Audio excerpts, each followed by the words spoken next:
সত্তার সাহেবের কোনো ভাই আছেন? আব্দুল সত্তার সাহেবের ভাই নাই। আমরা যতটুকু জানি ওনার ভাই নাই। উনি একাই দীর্ঘদিন ধরে এখানে থাকেন। ওনার বোন আসছিল, বোনের ঘরে বাগনা আসছিল, বাগনারা আছে। আর ভাই তারা থাকতে পারে, ভাই বলতে স্বাস্থ্য ভাই তারা থাকতে পারে। তারা বিয়ে করছে, তারা আসছে, দেখা হচ্ছে, অনেক আসছে, অনেক যাচ্ছে, অনেক আসছেও না। ওনার ছেলেমেয়েরা আসলে আজকে সবাই আসবে ইনশাল্লাহ। আসলে বোঝা যাবে। আমরা এলাকাবাসী জানি দীর্ঘদিন থেকে, আমরা এলাকাবাসী ওনার ছেলে, ওনার ভাই ভাতিজা। কারণ দীর্ঘদিন ধরে এই এলাকার প্রথম প্রভাবশী।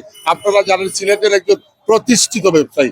উনি বহুত দীর্ঘদিন, আমরা জন্মের আগ থেকে উনি প্রতিষ্ঠিত একজন ব্যবসায়ী। উনি ওনার অনেক জায়গায় সম্পত্তি আছে। এই সাধারণ রং মিস্ত্রির ছেলে এইরকম চুকে দি চুকে চুক রেখে চাওয়ারও সাহস নেই।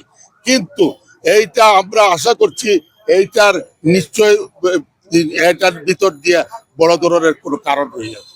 এইটা সাধারণ রং মিস্ত্রির সামনে এনে এটা নিয়ে এটা রেগুলারটা নষ্ট করার কারণ আমরা মনে করি। গতকালকে পুলিশ কমিশনার নিজেও বলেছে যে বাসার থেকে দেওয়ার থেকে বিভিন্ন জিনিস পাওয়া হয়েছে। হ্যাঁ, ফাইল হলো যুদ্ধি এইটা দিয়া এই রং মিস্ত্রি ফাইল দিয়া কি করবে? কাজ সিরিয়াল বাড়ি খুললা সব কাগজপত্র নিয়ে যাওয়ার কারণটা কি?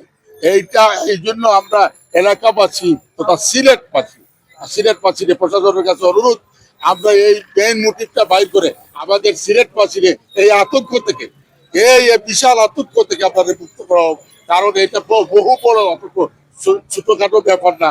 এইটা আমাদের সিলেট পার্টি সবাই, প্রত্যেকটি মানুষ ক্যামেরা শুধু কিচেনে দেখা গেছে, সিসি ক্যামেরা শুধু কিচেনে দেখা গেছে, অন্য জায়গার কোনো ফুটেজ সিসি ক্যামেরা নাই কেন? ফুটেজ নাই।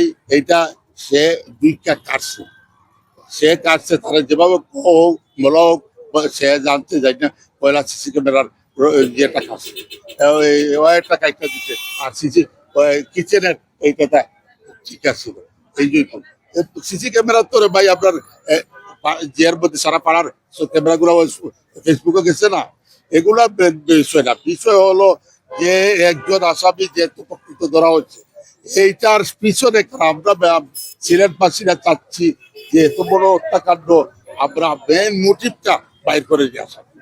তখন কিছু লোক একটু যখন দেখবো তো বাঁচতে পারবো না, সবাই এরকম পয়সা ব্যবহার করে মানুষকে নিজের বাসায় হত্যা করার সাহস পাবে না।